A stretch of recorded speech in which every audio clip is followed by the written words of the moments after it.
이 앱은 처음에 벌써 2020년, 20년. 네, 20년 하반기. 20년 하반기에 만들어졌어요. 그래서 처음에 이제 대리님께서 굉장히 오랫동안 또 구상을 하셨던 것도 있고, 수원화성이라는 아주 훌륭한 또 자원이 있지 않습니까? 또 역사적인 그런 스토리텔링도 있고 해서 이거를 현대적으로 재해석해서 방탈출 게임 또는 이제 스토리 두잉이라고 얘기를 하는데 스마트폰으로 직접 이야기를 체험하면서 그 관광지를 돌아다니면서 미션을 할 수 있는 그런 형태의 앱을 개발해보자 라는 것들을 이제 저희가 계속 회의를 통해서 얘기를 했고요. 이게 실체화된 게 바로 수원화성의 비밀이라는 타이틀의 3개 시리즈를 저희가 개발했습니다. 자, 두 분 반갑습니다. 반갑습니다. 네, 이선영 대리님부터 본인 소개 좀 부탁드리겠습니다. 예, 저는 수원문화재단 관광부에서 근무하고 있는 네. 이선영 대리라고 합니다. 예, 오늘 같이 나오신 분 개발사 이사님이시죠? 네. 네. 저는 인스 에듀테인먼트에서 개발 총괄하고 있는 이지훈 이사입니다. 이지훈 이사님. 네. 오늘 또 두 분이 또 같이 나오셨어요. 오늘 이렇게 같이 나온 특별한 이유가 있습니까, 대리님? 예, 그러니까 저도 이제 개인적으로 이제 사업을 성공하면서 개인적으로 언론 인터뷰도 많이 하고 많이 또 전화도 오고 그러는데 네네네. 디지털 관광 콘텐츠는 절대 저 혼자 만들 수 있는 게 아니거든요. 그렇죠. 분명히 기업이 존재하고 거기에 개발하시는 분들이 있습니다. 그러면은 이 컨텐츠가 저만으로 제가 이게 경험한 걸 이야기하면요 잘못 전달이 될 수 있습니다. 그래서 정말 기업의 의견, 또 행정의 의견, 이게 어차피 디지털 관광 콘텐츠는 행정이 디지털을 다 만들지 않는 이상 기업이 들어갈 수밖에 없고, 특히 IT 기업이 들어갈 수밖에 없고, 그 IT 기업이 어떠한 생각을 가지고 이 콘텐츠를 바라보고, 또 행정은 어떠한 마인드로 이제 접근을 해서 이 콘텐츠를 만들고, 그게 종합적인 의견이 들어야 한다고 생각하고 있기 때문에 이게 이번에는 제가 한번 개발사에서 같이 의견을 나눠서 의견 이야기하는 것이 앞으로 향후 디지털 관광 콘텐츠가 가는 데 있어서 더 좋은 방향이 될 것이라 생각해서 제가 딱 얘기를 제안을 하시자마자 개발사도 좀 참여를 하게 해달라 바로 제가 얘기하게 됩니다. 그렇죠. 이제 개발사와 행정이 같이 대화를 하는 게 굉장히 중요한데, 실제 이렇게 저희 유튜브에 나오셔가지고 두 분이 어떻게 이거 조율하고 또 이끌어가는지 이러한 부분들을 직접 또 이야기를 나눠주시면 더없이 좋죠. 정말 좋은 생각인 것 같습니다. 자, 수원 화성의 비밀이 공공기관 앱 최초로 월 매출 1,300만 원이라 했는데, 오늘 제가 방금 이제 이야기 듣기로는 2천만 원을 돌파했다고 하거든요. 이건 진짜 공공기관 앱 치고는 이례적입니다. 수십억 투자받은 기업들도 월 매출 2천 달성하기 어려운 일인데, 이걸 어떻게 기획하였고 또 어떠한 포인트가 이렇게 성공하게 되었는지 먼저 대리님 좀 부탁드리겠습니다. 예. 일단은 수원역을 중심으로 좀 제가 말씀을 드리면, 이제 원래 이제 스토리 등 얘기를 좀 해야 하는데 네네. 일단 나중에만 스토리 등 얘기 좀 할 수 있을 것 같고요. 네. 수원선 비밀은 이제 처음 시도를 하고 만들고 제가 딱 보고 성공했는데 어쨌든 실수한 것도 많았고, 저희 돌이켜보니 아쉬운 부분도 있었습니다. 그래서 누구나 그런 얘기를 하더라고요. 어느 분들이 수원선 그래도 관광객 많이 오는 곳이잖아. 그러니까 내가 고생을 했는데, 또 그런 얘기도 들으면서 야, 안 되는 곳을 한번 만들어 보자. 그러니까 수원 화성의 비밀은, 수원 화성이 원래 관광지고 많이 오니까 성공하지 않았냐. 예, 그런 부분들을 사람들이 이야기하니까 오기도 좀 생기고. 그렇죠. 그렇죠. 그리고 또 여기서 배운 실수한 것들을 다시 또 한번 해보고 싶고. 네. 그 수원 관광이 하는 하두가 있었어요. 수원역하고 수원 화성하고 연결시키는 거예요. 그게 거리가 꽤 되지 않아요? 2km 좀 넘습니다. 2km 좀 넘고, 수원역은 경기 남부 최대 유동 인구가 있는 곳이고, 네. 그 2km 구간이 원도심이에요. 구도심이에요. 원도심이에요. 그래서 지금 여기 많이 이제 낙후가 된 곳이에요. 수원시에서 거기를 엄청나게 연결하려고 수단히 노력을 했는데 다 안 되고 실패하고 그랬었죠. 근데 제가 생각하고 있었던 스토리 두잉한 이론을 접근해보고, 그 다음에 수원역에 있는 것을 빅데이터 분석을 했어요. 스마트 도시가와 한국관광공사 자료를 받아가지고 빅데이터 랩 자료를 다 받아가지고 이 사람들이 도대체 어느 사람들이 많이 오는가? 이제 수원 사람들이 89%다. 그 수원 사람들은 여기 오는 거 전혀 불편하지 않는다. 다시 오는 거 불편하지 않는다. 그리고 외래 관광객들이 아니라 예. 그 구간은 수원에 거주하시는 분들이 많이 다니는 곳이네요. 그리고 이제 이 원래 사업이 음. 계획 공모형 사업에서 이제 근대화 AR 증강현실 사업이었어요. 네. 헬스사 투어를 원래 헬스사 투어가 있었고 그걸 이제 보조하는 개념이었는데 무조건 그걸 하면 망한다고 이제 얘기했고 이거 예를 들어서 저도 수원 토박인데 완전 찐 토박이고 역사를 정말 좋아하는데 딱 보면 느꼈던 게 뭐냐면 아니 거기 근대화 이야기 독립운동 이야기 전 좋은 이야기이지만은 네. 나도 몰랐어. 나도 여기 독립운동가 이름 몰라. 근데 그걸 주궁창창 얘기하고 가르쳐주는 게 관광인가? 나도 유관순, 백범, 김구, 김장인 장군이 그분들 이름 외우기도 힘든데 네. 수원의 독립운동가 이름을 얘기해주고 하는 것이 과연 여행의 주 목적인가? 그거 하면 안 된다. 그래서 이제 수원여행이라는 타이틀로 그때 영화 수리남을 보면서 이제 넷플릭스 드라마 형태 가자. 네네. 드라마 형태 가고 그다음에 또 한 가지는 여기 이야기는 핵심이 독립운동 이야기 가야겠지만 전면의 독립운동 이야기는 절대 되면 안 된다. 독립운동의 가치를 얘기해주면 된다. 그다음에 여기 길이 예쁘지가 않거든요, 솔직히.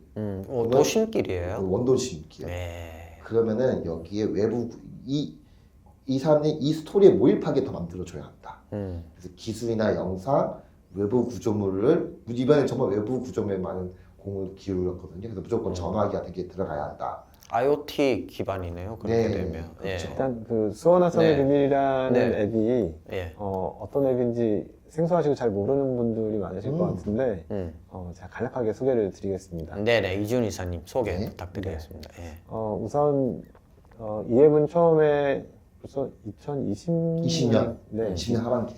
20년 하반기에 만들어졌어요. 그래서 처음에 이제 대리님께서 오랫동안 또 구상을 하셨던 것도 있고 수원화성이라는 아주 훌륭한 또 자원이 있지 않습니까? 네. 역사적인 그런 스토리텔링도 있고 해서 이걸 현대적으로 재해석해서 방탈출 게임 또는 이제 스토리 두잉이라고 얘기를 하는데 스마트폰으로 직접 이야기를 체험하면서 네. 그 관광지를 돌아다니면서 미션을 할 수 있는 그런 형태의 앱을 개발해보자 라는 것들을 이제 저희가 계속 회의를 통해서 얘기를 했고요. 네. 그게 실체화된 게 바로 수원화성의 비밀이라는 타이틀의 3개 시리즈를 저희가 개발을 하게 된 겁니다. 수원화성이 배경이었죠. 그때까지. 네네. 예, 예. 앱 제목도 수원화성의 비밀이 되었고 그 안에는 사라진 의궤, 정조 이념록, 그리고 마지막 임무 이렇게 3개 시리즈를 먼저 오픈을 하게 됐는데 저희가 또 매니아층을 좀 공략해서 나름 이게 쉽지 않았어요. 꽤 어려운 것도 있었고 수원화성의 랜드마크들 또 사람들이 잘 모르는 곳을 가서 체험할 수 있게끔 만들다 보니까 이 앱 하나만 체험을 하더라도 수원화성에 굉장히 괜찮은 곳들을 많이 알아볼 수 있다는 게 어느 정도 좀 입소문이 퍼져서 꽤 인기를 끌게 됐습니다. 그래서 3년이 지났는데도 계속 사람들이 많이 하는 거예요. 그러다가 이제 후속 사업을 준비를 하게 됐는데 그게 이제 올해 출시를 한 수원역이라는 제목의 새로운 시리즈입니다. 네. 그러면 이제 수원화성의 비밀을 히트치고 이선영 대리님이 좀 오기가 생겨서 그럼 원도심으로 바꿔도 우리가 성공할 수 있는 걸 한번 보여주겠다 한 게 이제 수원역이라는 거죠. 수원역 그러면 아까 스토리가 이제 그 문화예술사분에 의존하기보다는 수원 화성에서 히트쳤던 모바일 게임을 전복시켜 보자는 것 같은데, 자 그렇게 해서 이제 이게 지금 공전의 히트를 친 거거든요. 월 2000. 자 찍었는데 이 성공 비결에 대해서 두 분이 관점이 다를 수도 있을 것 같아요. 그래서 먼저 이선영 대리 이게 성공한 게 스토리 두잉이라고 줄창 이야기하고 계시는데 자 이거 왜 성공했다고 생각하시는지 그거 한번 들어보겠습니다. 무조건 스토리 두잉인데 그 이유는 네네. 아마 이사님 처음 왔을 때 그 스토리 두잉 얘기 저 만났을 때 두잉 얘기 때 처음 됐을 거야. 근데 그냥 별거 아니거든요. 그러니까 지금 그냥 미션 컨텐츠는 되게 많아요. 근데 제가 이사님하고도 많이 이야기를 하지만 미션에 중앙점을 두려고 하지 않아요. 절대. 그러니까 간단히 말하면 저도 이 컨텐츠에 대해서 이분들에게 설명을 드리는데 이게 뭐냐? 그러면 간단히 말하면 쉽게 설명드리면 이 키로를 걷고요. 문제 16개를 풀고요. 돈을 내고요. 기념품 받는 거 없습니다. 자, 그 기념품을 받는 게 없다는 말입니까? 근데 그 기념품 아니죠. 근데 네. 그걸 누가 하냐는 거예요. 그러니까 네. 우리가 자꾸 저의 말, 이 얘기가 설명이 맞거든요. 근데 저는 이 설명이 맞다는 거기보다는 제가 추구하는 방향은 내가 주인공이 돼서 이야기를 경험한다는 거예요. 제가 짧게만 설명드리고 이제 이사님이 또 얘기하시는 게 좋을 것 같은데 네. 제가 생각하는 건 그거예요. 각 랜드마크마다 장소가 있는데 사람들은 네. 예를 들어 경복궁 가서 사진을 찍어요. 거기고 경복궁 가서 에펠탑 가서 이야기 듣죠. 근데 그 이야기는 다 남의 이야기입니다. 그러니까 남이 거기 있었던 왕이 뭐 했던 이야기예요. 근데 우리가 예를 들어서 당신의 첫 키스 장소가 어딥니까? 라고 물어보면은 대부분 집 앞에 놀이터, 뭐 차 안에 옆좌석, 학교 앞 운동장일 수도 있겠죠. 그 장소가 랜드마크라고 물어보면 랜드마크는 아니에요. 하지만 당신에게 그 장소가 랜드마크입니까? 하면 랜드마크예요. 특별한 기억을 그렇죠. 남긴 곳이죠. 또 이게 뭐냐? 내가 주인공이 돼서 나의 이야기가 있기 때문에 그런 겁니다.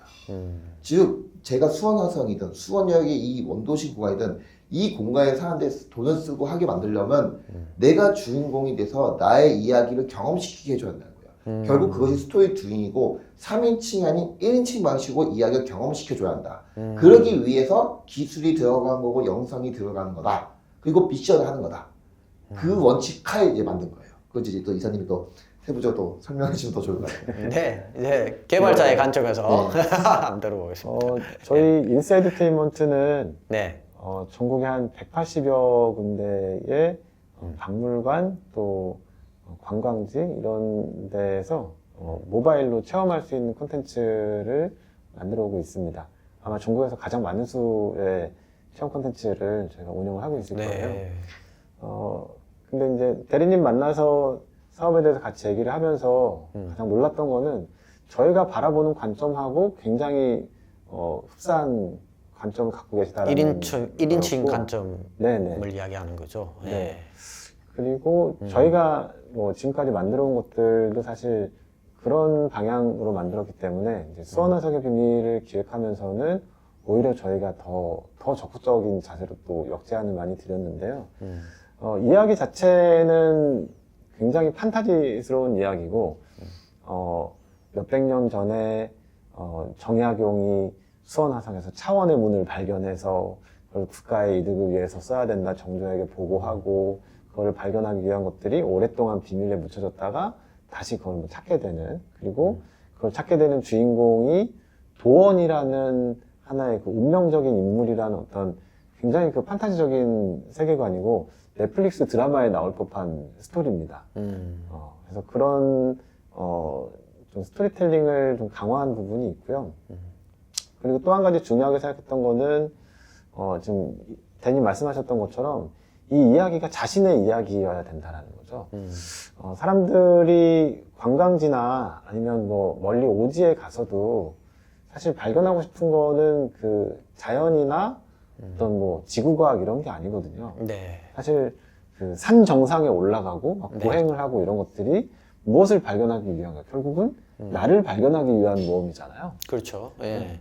그래서 사람들이 수원화성에 와서 오래된 역사와 또 이야기들을 경험하면서 결국 찾고 싶은 거는 자기 자신이라는 생각을 했고 사람들은 나와 관계된 이야기에 나와 관계 없는 이야기에 별로 관심이 없습니다. 엘리베이터에도 왜 거울을 달아놓으면은 뭐 엘리베이터가 늦는다 이런 얘기가 없다면서요. 거울 네. 자기 얼굴 보느라 바빠서. 그래서 자신의 이야기를 최대한 담을 수 있게 하려고 노력을 했고 미션을 하나하나 하면서도 그게 다 자기 자신과 연결되게끔 했어요. 그러니까 뭐 저희는 좀 한편으로 답답하게 생각하고 있는 것 중에 하나가 관광지나 또는 뭐 많은 박물관이나 체험 콘텐츠를 만들 때 그 주인공이 체험자 자신이라는 거를 많이 잊어버리는 것 같아요. 그래서 오히려 이야기하려고 하는 게 이 박물관이 무엇을 갖고 있고 이 관광지가 어떤 의미가 있고 이런 것들을 자꾸 설명하려고 하는데 그 설명에 앞서서 더 고민돼야 되는 것은 그런 것들이 현대의 나에 어떻게 연관이 있고 어떻게 내 자신의 이야기가 되는가에 더 집중해서 고민을 해야 된다고 생각해요. 자, 이 부분은 좀 굉장히 중요한 관점입니다.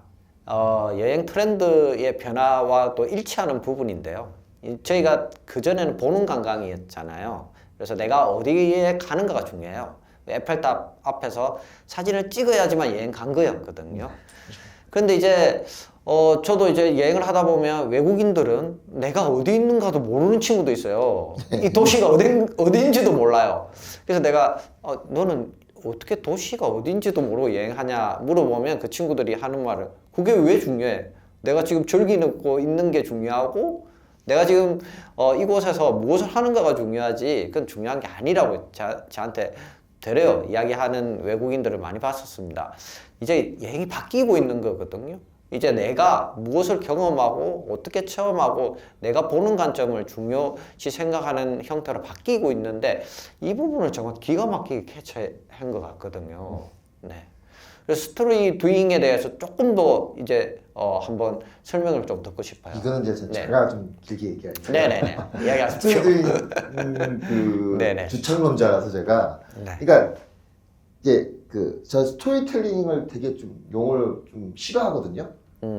자꾸 왜 스토리텔링에서 중요한 건 스토리인데 네. 텔링을 중시하고 있어요. 텔링 보여주고 말하려고 해요. 자, 그럼 스토리텔링이 왜 나왔느냐? 네. 저는 이제 그거를 1993년도 유흥준 박사의 나의 문화유산 답사기를 보고 있거든요. 네. 그러니까 그때 유흥준 박사의 책이 나오면서 사람들이 엄청난 히트가 났고 이제 그 지역에 가면서 사람들은 이야기를 궁금했단 말이에요. 네. 왜 근데 유흥준 박사의 그 나의 문화유산 답사기 같은 책이 그 전에는 없었나? 그 전에 있었거든요. 그럼 그때 왜 그 책이 히트했나?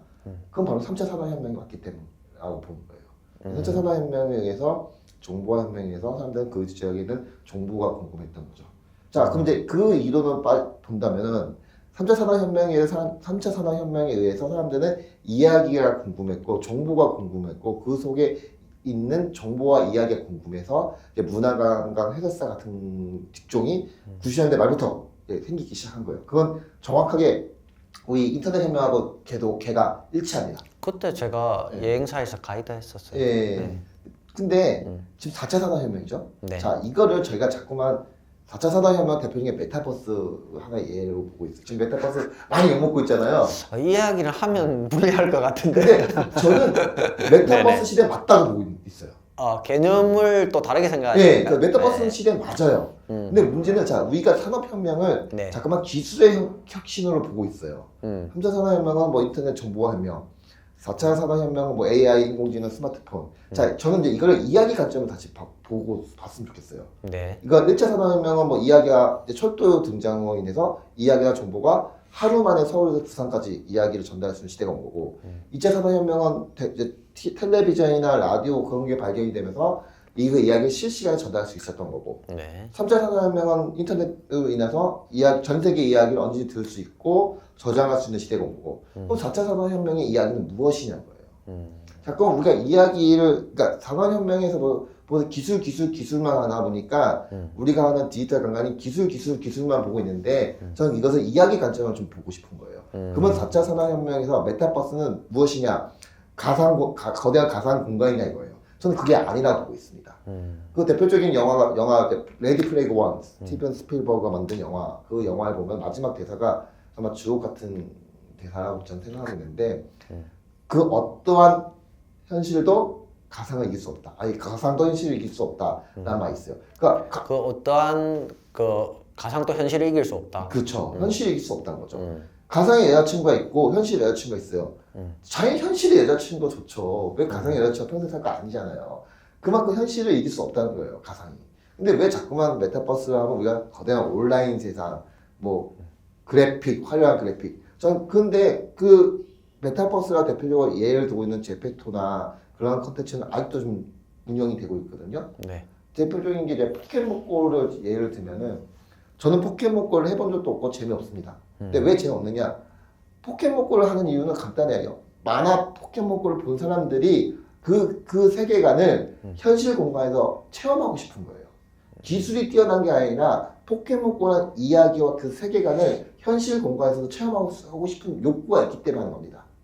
그러면 그러한 이론을 본다면 메타버스는 거대한 가상세계, 가상 공간이 아니라 또 다른 현실 세계, 또 다른 세계관을 내가 주인공이 돼서 이야기를 경험하는 거예요. 그러니까 제가 쉽게 말하면 아까 말했던 스토리텔링은 남의 이야기 들려주는 거고 스토리텔링은 나의 이야기를 경험시키는 거예요. 내가 주인공이 돼서. 3인칭에서 1인칭으로 바뀌는 거. 그게 4차 산업혁명의 이야기의 전달 방법이라고 저는 보고 있어요. 그래서 SNS 같은 경우 다 보면은 내가 주인공이 돼서 사진을 찍고 내가 주인공이 돼서 영상을 찍잖아요.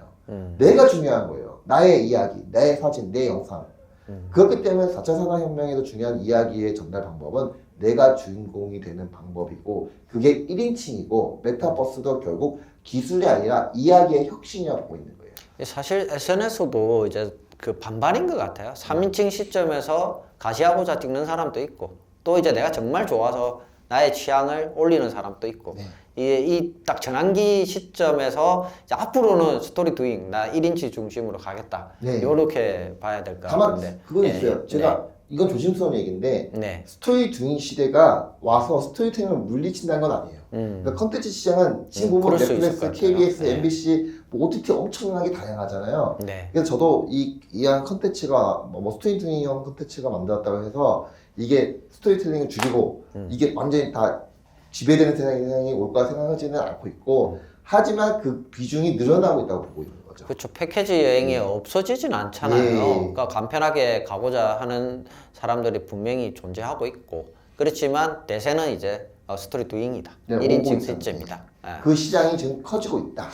그거죠. 저는. 자, 그러면 그 부분이 수원역하고 어떻게 매칭이 되는가 이 핵심 포인트를 한번 찝어봐야 될 것 같아요. 왜 사람들이 그렇게 열광을 하죠? 일단 저희가 영상을 일단 한번 보겠습니다. 영상을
무슨 넷플릭스 드라마야?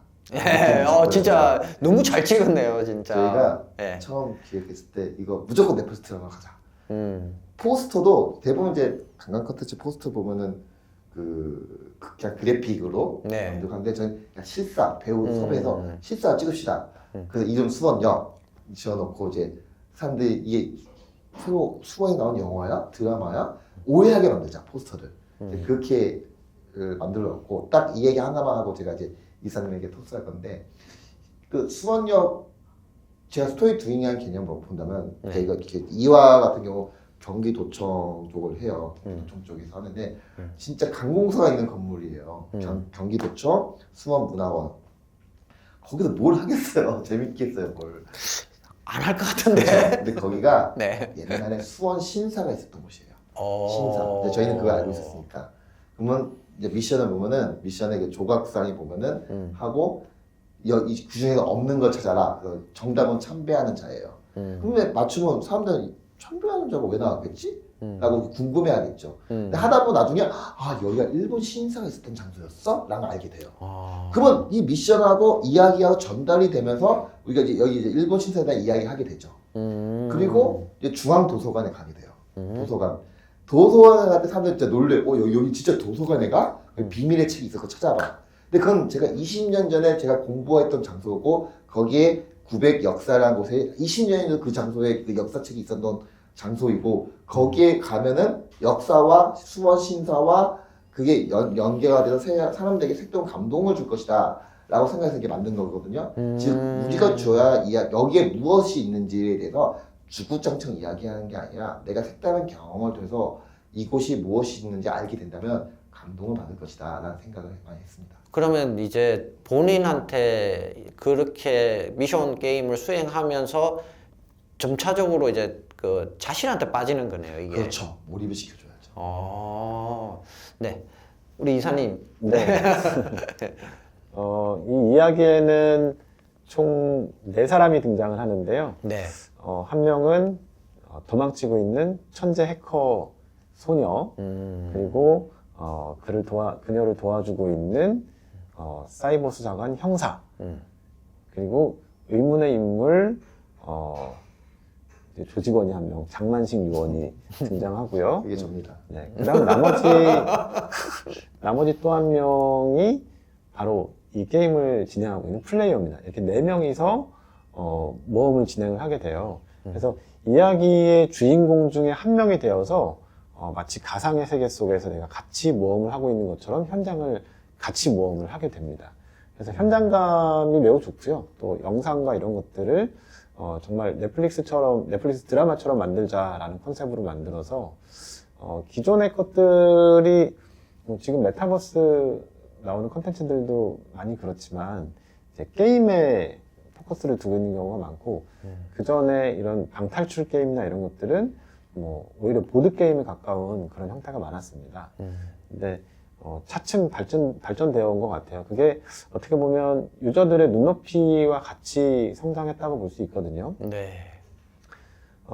지금 넷플릭스나 이런 OTT 콘텐츠들이 많이 보급화되면서 사실 초등학생 대상 콘텐츠를 만들 때에도 이전처럼 만들면 안 되는 그런 세상이 왔습니다.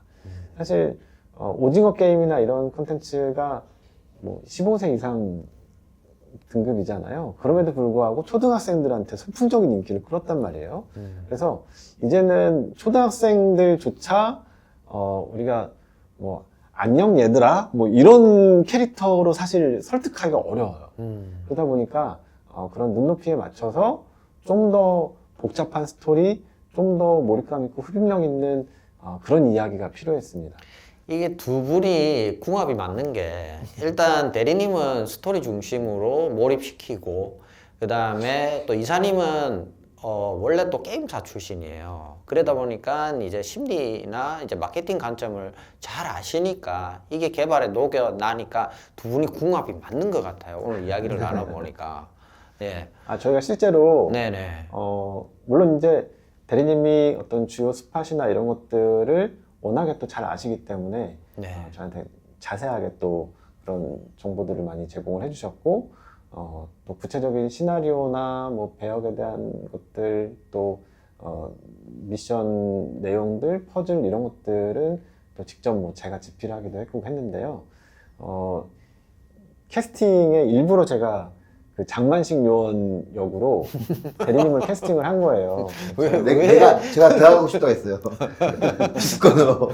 왜냐하면 그 전 시리즈에도 제가 등장을 시켰었거든요. 수원화성의 비밀에서도. 그래서 이번에도 결정적인 역할 한번 하십시오 이렇게 해서 일부러 제가 복장이나 이런 거 다 챙겨드려서 출연시켜서 이제 뭐 흔쾌히 또 좋아하시더라고요. 그렇게 했고 배역은 직접 연기를 하셨고 목소리 연기는 또 접니다. 네. 제가 직접 목소리가 좋잖아요. 지금 들어보시면 아시겠지만. 그래서 그 캐릭터는 대리님하고 저하고 합작으로 만든 그런 캐릭터라고 보시면 될 것 같습니다. 그러니까 더 몰입되는 것 같은데. 네. 몰입이 깨지는 분들도 있을 거예요. 자, 우리가 이렇게 히트를 치기까지 정말 수많은 어려움이 있었을 것 같아요. 수원역 이전에 또 수원 화성의 비밀부터 시작해서 아마도 이제 처음에 선구자 역할을 이제 대리님이 하셨는데 아마 그 소속되어 있는 공공기관 내에서도 이 부분에 대해서 이해하기가 좀 어려웠을 거예요. 그리고 또한 이제 대중 앞에 첫 선을 보였을 때 얼마나 떨리고, 만약에 이게 진짜 잘못된다면 저도 이제 공공기관에 계시는 분들 많이 알지만 상당히 어려운 지경이 되거든요. 그런데도 이걸 고집해서 또 이렇게 히트를 쳐셨는데, 이 과정이 제가 처음에 시작해서 이렇게 오기까지 이게 굉장히 중요한 관점일 것 같은데, 어떻게 이걸 하게 되셨던 거죠? 이제 저는 이제 수원이 토박이고 수원에서 나고 이제 많이 자라서 봤는데, 지금 이제 2018년도쯤인가 사업을 이제 하다가 이제 사업을 하셨어요? 네, 아니 이제 재단 내에서 사업을 하다가 재단 내 사업. 제가 지금 이게 재단 내에서 대부분 제가 수익형 사업을 좀 많이 합니다. 아. 축제보다는 수익형 사업을 좀 하는 걸 좋아하는데, 네. 하다가 되게 걱정이 들었어요. 그러니까 수원화성에 통해 전문층들이 많이 오는데 전문층들 즐길 게 없다. 그래서 화성어차? 전문층들이 탈까? 뭐 행공? 해설사? 무예 24기 공연? 전문층들이 즐길 만한 컨텐츠가 없는 거예요. 그러다 보니까 커피 마시고 밥 먹고 산책하고 끝.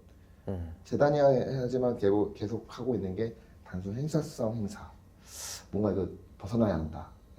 이제 방법은 우리는 수강학생 때문에 출렁다리도 만들 수도 없고, 그래서 디지털로 갈 수밖에 없다. 그래서 개인적인 그 생각하에 한국관광공사 이제 교육을 좀 많이 하잖아요. 그거 네. 18년도부터 매년 몇십 번 갔어요. 이런 분이 교육도. 계시니까 제가 먹고 사는 거예요. 진짜 이거는 제가 관광공사 분들에게 감사의 말씀 올리면은, 제가 18년, 17년도부터 관광공사 교육을 매번 가서 교육 듣고 그러면서 제가 성장을 한 겁니다. 네. 진짜 듣고 하면서 디지털이라는 걸 접근하게 됐고, 그건 미래라는 걸 알게 되고, 또 다른 사람들 만나보고 유사한 컨텐츠 만들면서 이제 스토리 듀잉이라는 이론을 제가 뭐 수많은 사람들과 얘기하면서 이제 이게 맞는 것 같아, 1인칭 시점이 그 생각했고, 그때 이제 경기 관광공사 공모 사업이 있었는데, 그때 지금도 좀 제가 존경하는 분인데 박완열 부장님에게 얘기를 했죠. 저 이거 돈을 따올게요, 이거 만들어 볼게요. 했는데 부장님 이거 보고 계실 수도 있어요. 네. 부장님 참 그분 아니었으면 못했어요. 왜냐면 제가 처음부터 설명했는데 스토리 듀잉 관련 이런 설명을 드린 거예요. 밖에서 담배 피면서 이제 30분 동안 1시간 동안 빠져 드신 거죠. 그러니까 제가 처음부터 무슨 뭐 M 얘기, 디지털 얘기 했었으면은 힘들었을 거예요. 근데 스토리 이야기 전환 이야기를 되게 많이 했고, 그분도 현장에서 축제, 행사, 관광을 많이 하셨던 분이라 네 이론이 맞다. 해보자. 그래서 이제 경기관광공사 공모사업에 선정이 됐고, 이제 그게 시작이 된 거죠. 그리고 수원역 같은 경우에는 아까 말씀드린 대로 이 수원에서 연결시켜야 한다. 그 연결시키기 위해서 계획형 공모사업이 있었는데 이걸로 안 된다. 그래서 또 설득을 한 거죠. 이걸로 가야 합니다. 데프레스트야말로 1인칭 시점으로 가야 합니다. 그때는 좀 확신이 있었어요. 그냥 수원 선배님 때는 어느 정도면 끝날 때쯤에 저희도 같이 밤새면서 많이 고민하고 회의를 했지만, 그때 수많은 사람들이 조언을 했어요. 그러니까 걱정이죠. 저라도 충분히 이해하는 조언인데 뭐냐면, 돈 받을 거야? 그 다음에 그냥 기념품 줘라는 거였어요. 그래서 이제 사람이랑 모으면 성공한 거야. 그렇죠. 그러니까 지금까지 우리 관광이 그런 관점으로 봐왔었잖아요. 제가 네. 이걸 정말 잘한 건데, 네. 이 사업하기 전에, 수원화성 비밀 하기 전에 제가 벤치마킹 진짜 많이 갔는데, 네. 벤치마킹 한 건 성공한 게 아니라 실패한 걸 봤어요. 그래서 아. 왜 실패했을까를 공무원, 그때 담당 공무원 다 만났어요. 어느 컨텐츠를 말씀을 못 드리는데 5개는 만났어요. 5개. 그런 투어, 앱을 만들고 미션 투어하고 그걸 왜 실패했을까에 대해서 철저히 분석한 게 뭐였냐면은, 첫째, 돈 받아야 한다. 두 번째, 그냥 무료 이벤트에서 하면 안 된다. 그때는 보고서 보니까 이때 뭐 10,000명 했어요, 몇천 명 했어요 하고 보고서 올리고 끝. 사업 종료. 그럼 지속성이 없다. 그리고 보니까 거기 또 하나 배운 게 뭐냐면 기념품. 사업에 예산할 때 컨텐츠의 질을 높일 생각을 안 하고 기념품을 줄 생각하다 보니까 컨텐츠의 질은 떨어지고, 기념품이 소모되면 컨텐츠는 없어지고. 맞아요. 철저히 느꼈어요. 기념품 주지 마. 컨텐츠의 질을 높여. 대신 그 질을 높여서 이 사람들이 만족하게 만들어줘야 돼. 감동을 주게 줘야 돼. 그걸 철저히 느꼈고, 그 다음에 마지막 홍보 마케팅이었어요. 이거 정말 중요한 부분인데요. 업체에다 홍보 마케팅 맡기면 안 된다. 담당자 직접, 왜냐면 업체는 IT 기업이에요. 그렇죠. 예, 그- 마케팅 회사가 아니죠. 아니에요. 네. 그 사람들에게 마케팅 홍보까지 업무를 줘버리면요 뻔해요. 컨텐츠 만들어 바빠 죽겠는데 포스터 빨리 만들고 엑스배너 몇 개씩 설치해서 납품하고 끝내실 거예요. 아니면 인플루언서 몇 명 섭외해서 홍보해달라고 할 거고 차라리 그 돈으로 내가 직접 뛰는 게 나아요. 사실 결이 다르죠. 네, 네. 다릅니다. 그래서 업체면 저 홍보 마케팅은 제가 할 겁니다. 물론 글에 필요한 자료 같은 건 있어요. 그건 저 업체한테 받아야겠죠. 하지만 홍보 마케팅은 제가 해서 제가 경기관광공사, 한국관광 뛰어다니면서 협조 좀 해주세요. 홍보해주세요. 그게 더 낫지. 업체는 그 컨텐츠를 만들 수 있는 여건을 만들 수 있도록 기반을 들여야 하는 거고 홍보는 제가 하기로 했어요. 근데 원래 재단이나 RTO의 역할이 마케팅 맞아요. 역할을 하는 것도 있습니다. 네. 네. 지역에 대한 당연히 해야 되는 거죠. 그래서 네. 저는 업체에 홍보를 시키지 않았어요. 그냥 음. 컨텐츠의 질을 높여야 한다. 그리고 그게 마지막 오픈하기 전까지도 유혹을 많이 받았어요. 무료를 해야지 않겠느냐. 기념품 빼라, 때 해주라. 근데 마지막까지 서로 상의하면서 아니에요. 돈 받아. 네, 기념품 한 대. 퀄리티를 높입시다. 그리고 그게 맞았다고 생각합니다. 네. 아, 이게 짚고 넘어가겠습니다. 지난번에 안영로 대표도 똑같은 이야기를 했습니다.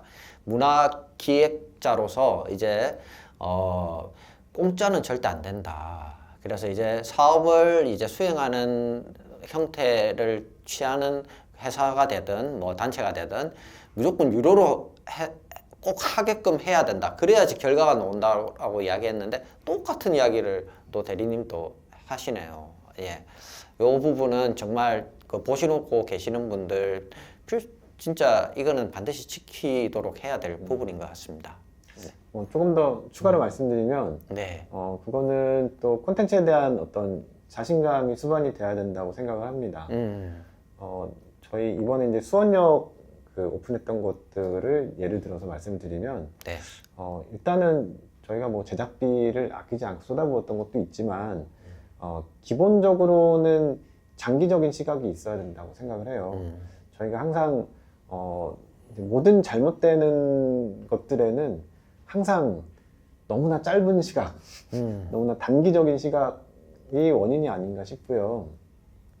그래서 당장 요거를 넘기기 위해서 뭐 덮고 하는 그런 행태가 좀 문제가 아닌가 생각이 드는데 이번 같은 경우에도 뭐 당장 여기에서 뭐 큰 수익을 내는 게 중요한 게 아니라 저희가 이걸 바탕으로 뭐 앞으로도 어떤 사업을 또 진행을 할 때 또 좋은 청사진을 만들기 위한 그런 게 또 목표가 있었고요.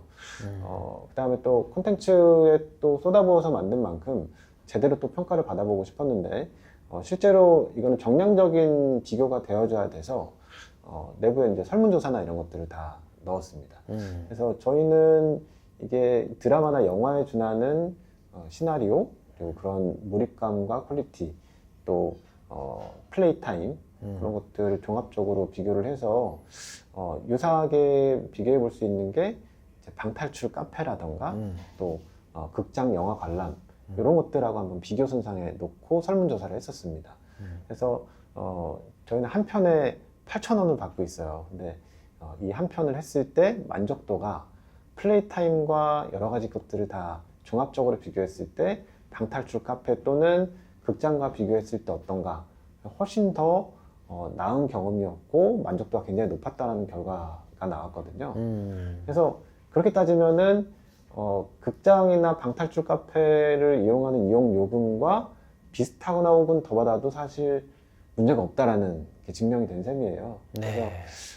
오히려 그거보다 훨씬 지금 싸게 받고 있는 것들이 유저들한테는 굉장히 만족감으로 나타났던 것 같고 지금 저희 앱 리뷰나 이런 것들을 보면 굉장히 추천을 많이 하고 있습니다. 네이버 리뷰나 이런 것들에도 저희가 사실 작업을 하지 않았는데도 뭐 알아서 많이 올라오는 것들이 있어서 조금씩 입소문이 나오고 있는 것 같고 그 관광 안내센터나 이런 데 사실 평일날도 그렇고 뭐 거의 방문객이 없는 경우들이 많았는데 갑자기 이제 뭐 주말을 비롯해서 평일도 그렇고 뭐 한 번에 막 몇백 명씩 몰려와서 체험을 하고 그러니까 사실 거기 이제 운영하시던 분들도 최근에 굉장히 당황스러워 하시는 이런 결과들도 또 있고 했었거든요. 그래서 가격 정책 같은 경우에는 실제로 유저가 만족감을 어느 정도 느낄 수 있는가에 대한 정확한 기준이 필요한 것 같고 그렇게 이제 비교를 했을 때는 저희는 또 미션 키트 같은 것도 줘요. 그래서 요새 그 아이들 뭐 간단한 카드 게임 같은 이런 것들도 하나에 막 뭐 15,000원? 뭐 굉장히 비싸거든요. 그렇죠. 예. 근데 그런 것과 비교해 보면 굿즈 같은 것도 생기는 그렇죠. 이거는 데다가 끝나고 나면 굿즈를 가지고 네. 가는 거죠. 기념품이죠. 또 체험을 네. 하고 나면 거의 영화 한 편 보고 난 것 같은 감동. 네 그리고 연인끼리 와서 데이트 코스로도 너무 좋고 하니까 사실 별로 그렇게 돈이 아깝다는 생각은 안 드는 것 같아요. 저희 이런 경우에는 이런 콘텐츠에 대한 어떤 자신감이 있다면 사실 이걸 무료로 해서 오히려 싸구려로 만드는 것은 좀 옳지 않은 방법이라고 생각하고 또 사람들이 돈을 냈기 때문에 돈 뽑으려고 끝까지 굉장히 최선을 다해서 체험을 합니다. 그래서 또 체험 후기가 더 좋을 수밖에 없고 이런 선순환이 일어나는 것 같습니다. 그 스토리 두잉이라는 철학과 그리고 이제 스토리에 대한 집착 그리고 그 스토리를 만들어내는 힘 그리고 이 가격 하나도 이제 정책적으로 이제 만들어가는 이 두 분을 보고 있으니까 아니 이 두 분은 이제 개발자하고 단순하게 이제 공공기관 뭐 그 일하시는 분이 아니라 제 생각에는 엔터테인먼트 제가 느끼기는 이 새로운 장르인 거죠. 이제 어떻게 OTT의 그 흥미로운 요소와 그리고 방탈출에 대한 부분들 그리고 이제 모바일로 즐길 수 있는 게임 요소들 이런 것들이 다 복합적으로 이제 아우러진 엔터테인먼트 형태인 것 같아요. 진짜 더욱 기대가 좀 많이 됩니다. 네, 저도 사실은 이제 개발 기획을 하잖아요. 저도 이제 앱을 2개나 이제 했습니다. 그 전라남도 관광 플랫폼하고 이제 스마트 관광도시 경주 앱은 지금 나름 또 선전하고 있습니다. 이제 그런 기획자 관점에서 이제 보면 사실 그 관공서하고 일하는 게 보통 힘든 게 아닙니다. 솔직히 이제 그게 뭐 좋고 나쁘고라는 개념이 아닙니다. 왜냐하면 이제 개발적인 마인드가 있는 거고 그리고 또 행정적 마인드가 있는 건데 이게 좀 일치하는 경우를 좀 만나기가 굉장히 힘듭니다, 이게. 그런데 이제 두 분은 지금 보시는 거와 같이 너무 이렇게 잘 부러울 만큼 잘 협조하면서 해 나가고 계시는데 제가 봤을 때 대리님 스타일 제가 알거든요, 평소에. 굉장히 급하고 또 하나에 엄청 집착하잖아요. 밤새도록 고민하고 그런 스타일로 아는데 대리님 만나가지고 이제 좀 어땠습니까? 이거 제가 봤을 때 되게 중요한 얘기예요. 굉장히 짜릿한 경험이었고요. 근데 사실 저는 그게 뭐 또 부담으로만 여겨지지 않았던 게 네. 그러니까 여러 부류 저희도 이제 한 180여 군데 이렇게 하다 보니까 네. 굉장히 여러 부류의 담당자님을 만나게 돼요.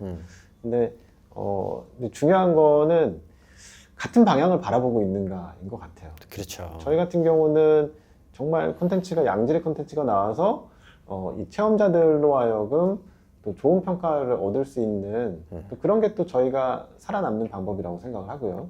그게 목표인데 가끔 이제 어떤 경우에는 콘텐츠가 잘 되고 뭐 더 좋은 체험을 하고 이런 거보다는 여러 가지 그 정보적인 부분이나 네, 또는 실적이나 뭐 당장 이제 눈앞에 있는 실적 뭐 이런 것들로 인해서 좀 핀트가 많이 좀 안 맞는 그런 경우들도 있거든요. 근데 대리님 같은 경우는 일단 좀 지독하긴 하지만 목표는 굉장히 분명했거든요. 네, 양질의 콘텐츠를 만들어서 유저들이 감동할 수 있는 그런 포인트를 잡아내자라는 게 이제 저희랑 어떤 같은 곳을 바라보는 곳이 있어서 뭐 중간에 많이 싸우기도 했지만 즐거운 경험이었습니다.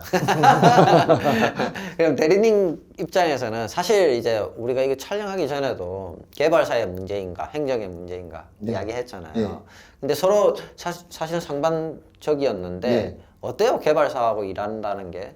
저는 여기 행정이 되게 중요하다고 보는데, 그러니까 저는 개인적으로 이제 이사님의 의견은 약간 다른 게 몇 가지 있는데, 예를 들어서 개발사는 결국 기업이기 때문에 이익을 창출이 우선이고 빨리 납품하고 빠져야 돼요. 그건 어쩔 수 없어요. 네. 그건 행정은 그러지 않도록 노력하게 해줘야 하고 성과를 냈을 때 그 사람들의 역량을 최대한 어떻게 보면 빨아먹는다? 라는 표현이 맞는지 모르겠는데 예를 들어서 아까 말한 홍보를 절대 업체에게 주지 않는다.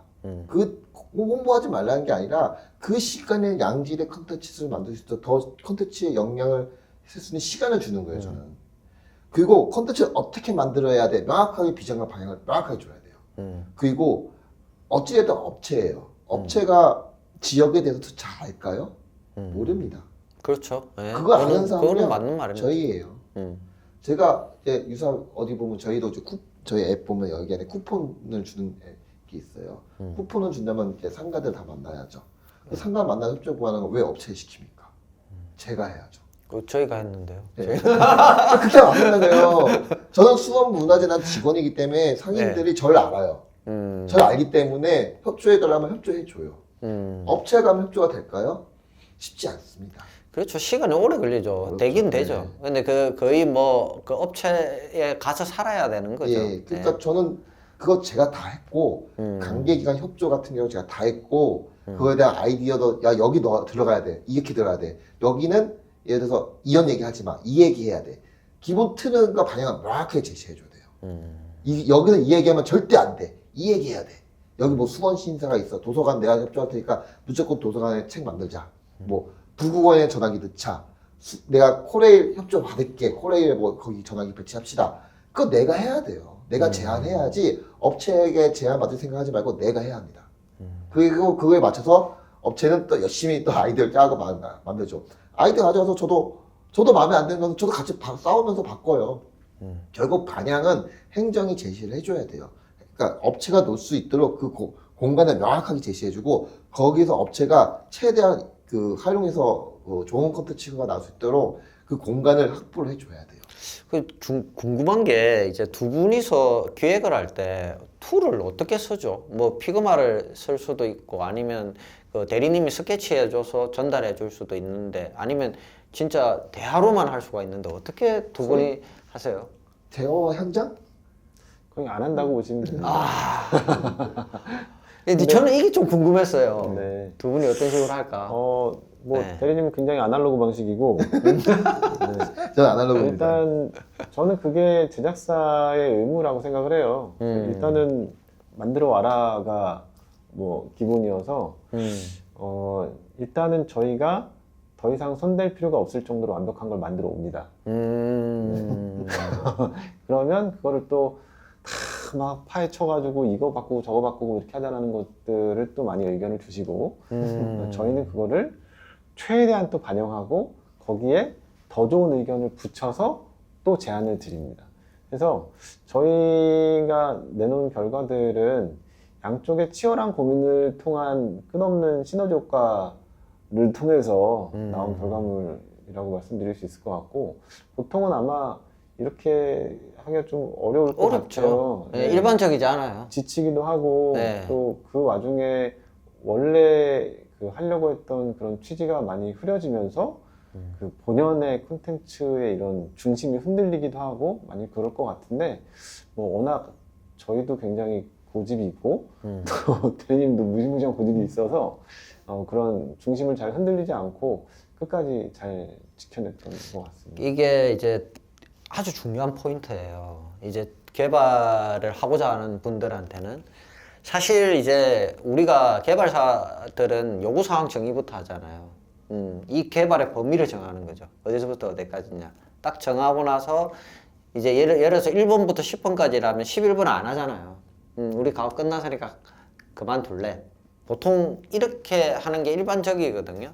개발사와 행정 간의 대화, 일반적인 대화인데 그런데 이제 지금 이야기를 들어보면 먼저 만들어 와서 이 부분에서 파헤쳐가지고 또 이 부분을 더해달라. 그럼 이 부분을 바꿔달라. 왜냐면 처음에 그 수원화성의 비밀 기획 때부터 네. 처음에 그 요구하신 부분은 정말 돈 제대로 많이 다 들여서 딱 한 편에 집중해서 잘 만들자가 저희한테 주신 제안 그 제안 요청이었거든요. 네.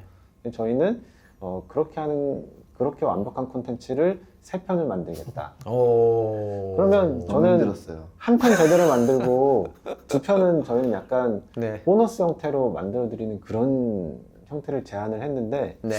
또 그걸 받으시더니 절대 그렇게 안 세 편 다 제대로 만들어야 된다. 이렇게 해서 오. 하려면 제대로 사실 해야 저희는 예산 있는 거에 한 3배 정도를 만든 것 같아요. 와.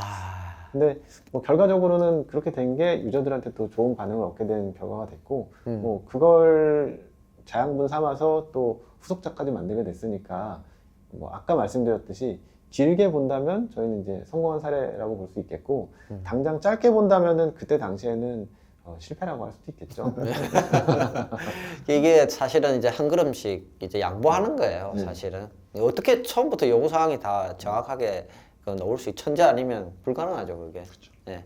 그러다 보니까 이제 수정 과정이 있고 그러다 보면 또 가업 기간이 늘어나기도 하고 그런 부분들을 다 이제 서로가 충분히 커뮤니케이션을 하면서 슬기롭게 이제 목표는 정확하잖아요. 관광객 유입이고 그리고 이제 매출 발생이라는 부분인데 그 목표를 향해서 그 두 분이 나가셨다는 건데 이게 정말 좀 중요한 부분인 것 같습니다.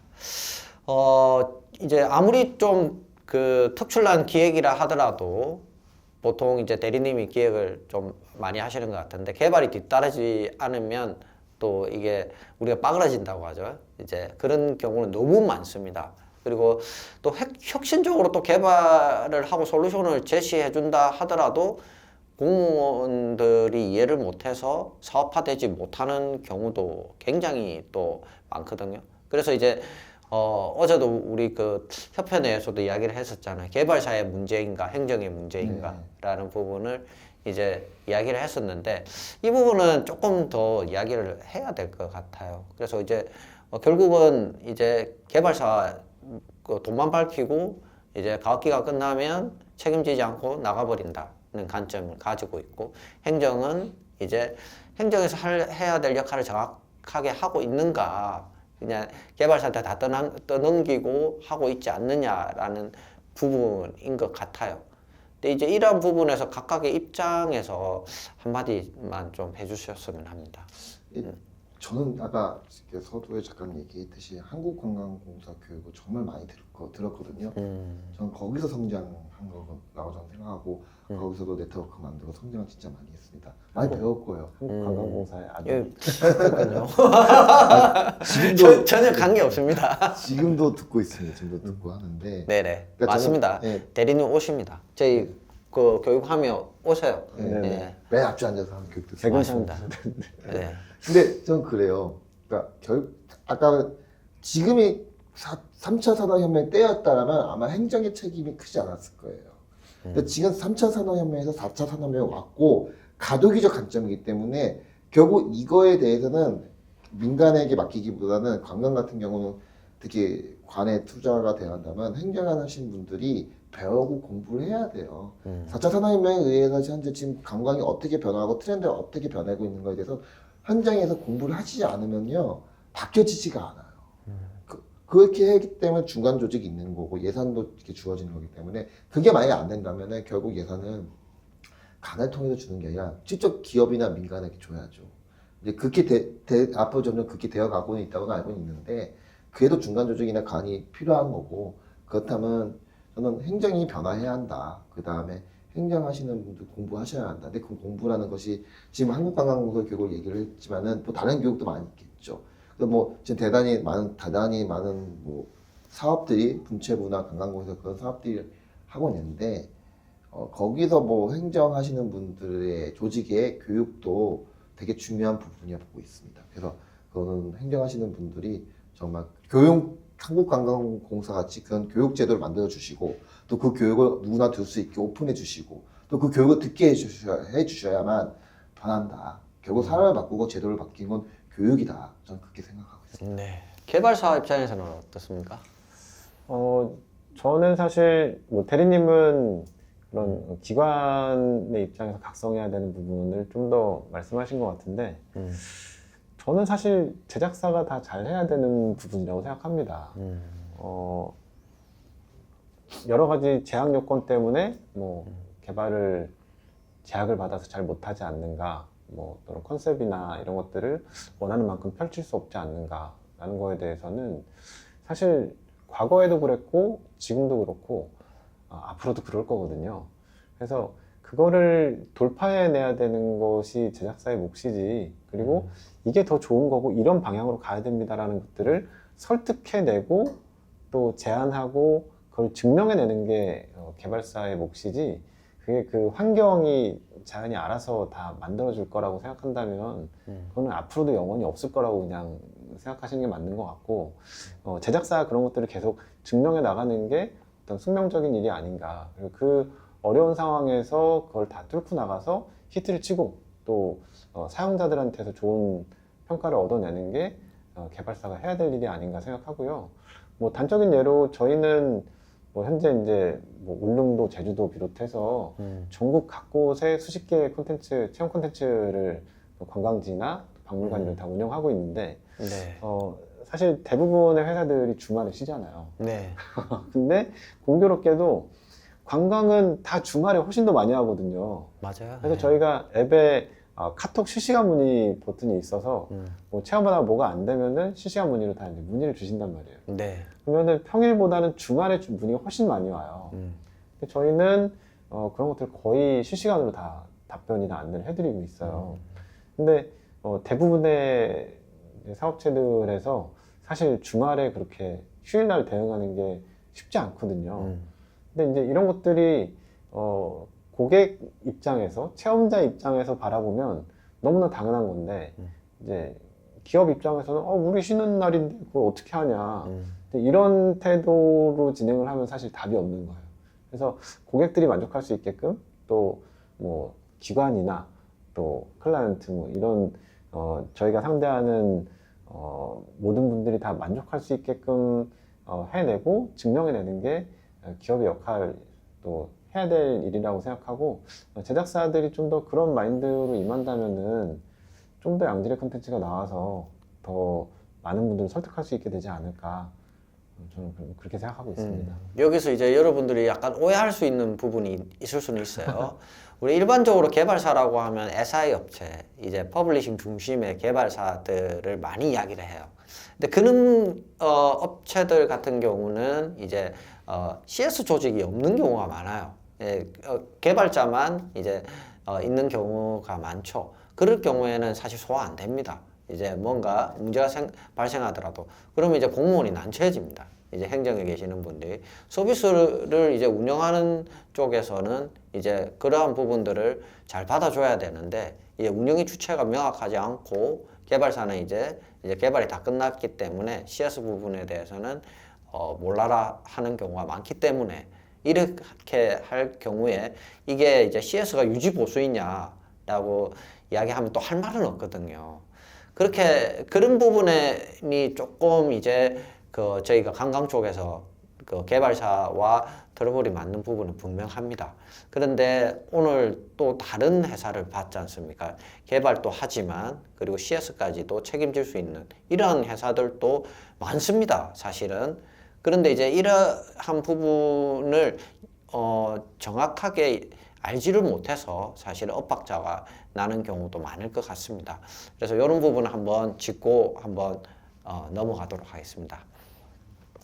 저희가 자, 좀 특이한 네. 케이스인 것 같아요. 그렇죠. 특이한 케이스는 맞아요, 분명히. 예.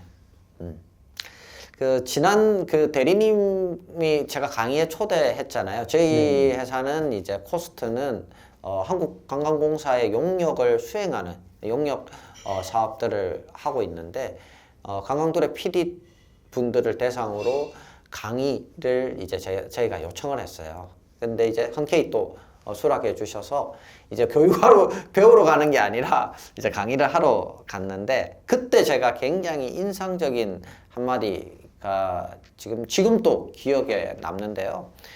그 강의 때 이제 이렇게 이야기했어요. 우리는 각자의 역할에 빠질 때 보상과 관계없이 몰입하고 희열을 느낀다. 어릴 때 소꿉놀이 할 때를 생각해봐라. 그때 우리는 내 자신한테 몰입하고 그 역할에 빠져드는 순간이다. 제가 굉장히 감동적이었고, 야, 이게 스토리 두잉이지라는 걸 제가 느꼈었어요. 네, 정말 이 사람 철학이 있고 고민했구나라는 생각을 했거든요. 이러한 의도를 가진 게 맞죠, 그죠? 네, 그러니까 이사님하고 약간 생각이 좀 다른데, 근데 결론은 맞아. 이사님하고 저하고는 생각이 맞는데, 네. 저는 방탈출게임 영어 쓰는 거 별로 좋아하지는 않아요. 그러면 저는 무슨 생각을 했냐면, 방탈출 게임하고 우리 거하고 일단 달라요. 방탈출 게임은 시간이 제한돼 있고 그 안에 빨리 경쟁해서 빨리 풀어야 돼요. 경쟁이에요. 근데 저는요, 그러니까 저희 맨 처음 저희 컨텐츠는 답을 공개하지 않아요. 끝까지 앱에 답 공개 안 되어 있습니다. 그 이유가 뭐냐면, 왜 답을 알려고 답만 알려고 가느냐. 놀게 해줘야지. 경쟁시키지 말자. 어느 분이 야 이거 빨리 하시면 기념품 주자. 그 애들 그게 좋지 않겠냐 그 제안을 하신 적이 있었어요. 근데 제가 단어에 노 안 됩니다 했거든요. 왜냐하면 아주 간단합니다. 왜 빨리 풀어야 합니까? 저는 기본적으로 제 생각이 뭐냐면 스토리 두잉이라는 걸 얘기했을 때 이사님하고 정말 엿띤 얘기가 뭐냐면 항상 강조하는 게 어떠한 교훈을 가지고 남기고 갈 것이냐. 그 고민 진짜 많이 하거든요. 저희가 저희 보면 미션 중에서 제일 후기 중에 제일 좋아하는 후기가 뭐냐면 이성경 기억할게요. 성경아 기억할게요. 뭐 그런 후기가 있습니다. 이성경이 저희 나왔던 독립운동가 이름이에요. 저는 그때 이사님하고 많이 이사님처럼 이런 거 잘 해주셔서 너무 감사한데 이성경이란 독립운동가 저도 잘 모릅니다. 근데 이 분을 어떻게 기억하게 만들 것이냐. 우리는 19살에 죽은 이 독립운동가가 왜 19살에 자기 목숨을 바치면서까지 독립운동을 했을까? 그 가치는 무엇일까? 그 가치를 우리가 전달한다면 이 컨텐츠는 성공한 거야. 경쟁시키지 말자. 그거예요. 저는 자꾸만 우리가 관광하고 여행할 때 1등 무슨 기념품 주겠습니다. 2등 기념품 주겠습니다. 왜 경쟁을 시키냐는 거예요. 놀러 왔는데. 저는 단호하게 제 생각은 놀게 해줘야 하고 그 놀게 해주는 건 1인칭 시점을 자기가 주인공에 대해서 경험하게 해줘야 한다고 해요. 게임이란 것 중에 제가 생각하는 건 오락과 놀이가 있습니다. 오락은 뭔가 등급업을 하고 보상이 주어지고 레벨업이 주어집니다. 누군가 경쟁해서 이겨야 하고요. 그런 게 게임들이겠죠. 근데 아까 말씀을 드렸지만 놀이, 우리가 어렸을 때 경찰과 도둑놀이 했을 때 생각을 해보세요. 아빠하고 친구들하고 했었던 몰래 숨어서 부들부들 경찰한테 잡힐까봐 그 쾌감, 그 즐거움 다 기억이 날 거예요. 드라마 오징어 게임 보시면 마지막에 그 노인께서, 노인 이름이 잘 기억이 안 나는데 그분이 왜 했습니까? 들어갔습니까? 나 어렸을 때 즐겁게 놀았던 그 경험을 하고 다시 느끼고 싶다. 그것 때문에 사람은 어떤 400억을 사람 죽이고 그런 드라마이긴 하지만 결국 늘고 즐기고 싶다는 거거든요. 핵심은. 그래서 저는 제 컨텐츠는요 절대 경쟁시키지 않을 거고 절대 뭐 1등, 2등 줄 세우기 안 할 거고 절대 기념품 안 줄 거고 뭐 시간 제한도 안 둘 거예요. 안 되면 뭐 다음에 또 와. 시간 줄게. 이거 구매하면 1년 동안 무제한을 이용할 수 있게 시간을 줄 테니까 못 보면 들어가서 고민하고 다시 와. 제 목적은 놀고 즐기게 해줘야지 여행 왔는데 경쟁시키고 뭔가 지식을 습득하게 노력을 해야 하고 1등 해야 하고 저는 그거 절대 반대입니다. 놀게 해주고 즐기게 해줘야 하는 게 제 목표가 철학이고 그것만큼은 제가 양보는 하지 않아요. 와, 멋집니다. 박수? 두 분 박수 치게 만드네요. 네. 자, 그러면 이제 마지막으로 이사님, 간만에 좋은 개발사를 만났어요. 제가. 그래서 제가 앞으로 비즈니스를 같이 해도 되겠다는 생각이 들 정도인데, 자, 우리 앞으로 어떠한 계획들이 있으신지 마지막으로 부탁드리겠습니다. 네, 저희가 사실 뭐 방탈출을 꼭 목표를 했던 것은 아닌데 저 같은 경우에는 게임 개발 쪽에 좀 계속 오래 있었고 워낙 이제 미술을 전공하고 미술 전공이세요? 네, 그래픽 쪽을 하다가 뭐 자연스럽게 이제 게임 쪽에서 좀 현재 뭐 VR 작품도 했었고 다 이제 현재와 같은 형태의 작업을 하게 됐는데 사실 저는 예전부터 이제 스토리가 있는 게임 또 이 시나리오 같은 것들도 직접 쓰고 하다 보니까 어떻게 사람 마음에 어떤 이야기가 다가갈 수 있는가에 대해서는 뭐 계속 연구를 해왔던 것 같고 또 이제 아까 말씀하신 거랑 또 덧붙여서 얘기하자면은 저는 이제 게임적으로 논리를 보자면 게임에서는 뭐 경쟁 게임이라고 할지라도 변별력을 줘야 되거든요. 네. 뭐 10사람이 했는데 뭐 10사람이 다 똑같은 결과가 나오면 재미가 없을 거예요. 그래서 게임에서는 얼마나 많은 변수를 줘서 각각이 다 다른 결과값이 나오고 변별력을 줄 수 있는가가 굉장히 중요한 화두입니다. 그래서 계속 발전하다 보니까 결국에는 양방향으로 서로 소통할 수 있게 하는 이런 것들이 그 안에서 굉장히 새로운 이야기들을 많이 만들고 또 변별력을 가질 수 있게 했고, 이후에는 시스템도 오히려 슬롯들을 많이 배치를 해서 그 안에서 유저들이 직접 이야기를 만들어낼 수 있게끔 이제 그렇게 변화를 해왔는데, 저희는 지금 진행하고 있는 야외형 미션 게임 같은 경우가 직접 현장에서 나와 내 친구들 또는 가족 단위로 가서 그 현장에서 만들어내는 이야기가 굉장히 새로운 여러 가지 변수들을 겪으면서 아주 다양한 변별력을 갖는 이제 그런 결과값을 만들어낼 수 있는 그런 형태라고 생각이 돼서 아주 원시적인 형태의 게임에서 지금 현재로 발전되어 온 그 발전 형태의 또 아주 새로운 형태가 되었지 않았나 그런 생각을 하고요. 뭐 저희는 뭐 계속 저희가 해왔던 것들을 또 계속 발전시켜서 해 나갈 생각입니다. 뭐 울릉도나 제주도를 비롯해서 전국에 사실 저희가 안 가본 곳은 없는데 그나마 이제 그 현장을 더 잘 이해하려고 노력하고 또 이야기에 좀 더 공감이 많이 될 수 있게끔 저희가 좀 애썼던 것들이 더 잘 됐던 것 같아요. 현재는 제부도 해상 케이블카 이런 데와 연계해서 미션 체험을 할 수 있는 그런 것들도 준비를 하고 있고 다양한 형태로 또 여러분들을 또 만나보려고 열심히 준비를 하고 있습니다. 소식 계속 저희 채널 통해서 전할 테니까 많은 관심 부탁드립니다. 네. 대리님 마지막으로 이제 그 뭐 이제 공기관에 있으니까 미래가 공기관 아닙니까? 앞으로 어떠한 근데 무궁무진한 꿈을 가지고 계실 것 같은데 예, 앞으로 계획이 어떻습니까? 예. 이제 이거 꼭 얘기하고 싶은데요. 네네네네 말씀해 주십시오. 꿈이 있어요. 하고 이제 이런 미션 투어는 마지막 하나 더 만들고 더 이상 안 할 생각을 가지고 있습니다. 저는 오히려 스토리 드림 개념으로 헬스사 투어, 그다음에 뭐 다양한 행사, 마지막 꿈이 무한도전 추격전이에요. 그걸 무한도전 추격전인 걸 진짜 우리가 참여해서 이야기 결말이 어떻게 나올지 몰라. 한번 해보자. 이런 축제를 해보고 싶어요.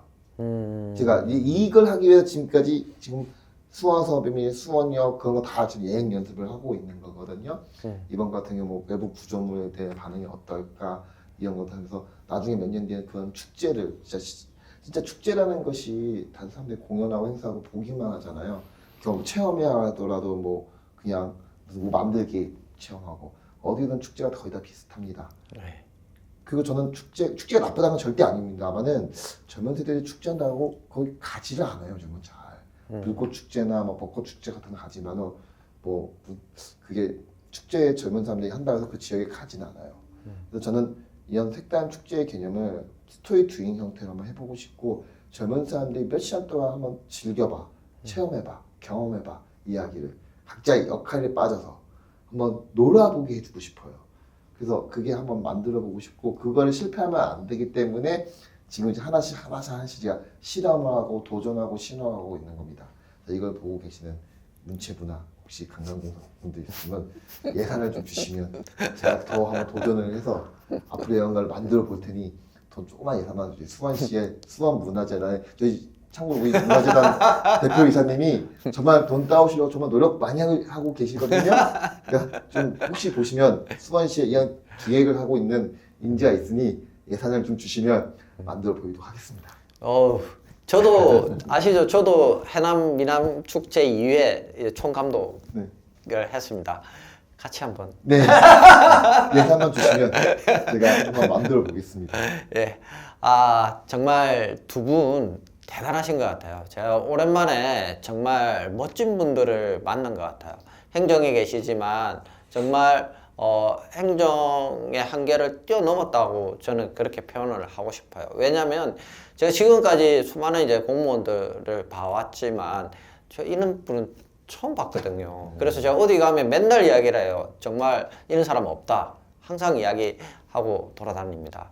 그러한 이제 또 우리 대리님하고 또 개발사인데 전혀 개발사의 입장을 이야기하는 게 아니라 행정을 이해하고 또는 이제 공동의 목표를 추구하는 게 굉장히 인상적이었습니다. 진심에 대해서 얘기 안 하신 것 같은데요.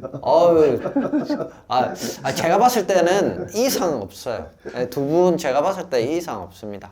정말 오늘 나와주셔서 감사하고 앞으로가 더 기대되는 두 분입니다. 오늘 감사합니다. 네, 감사합니다. 네, 수고하셨습니다.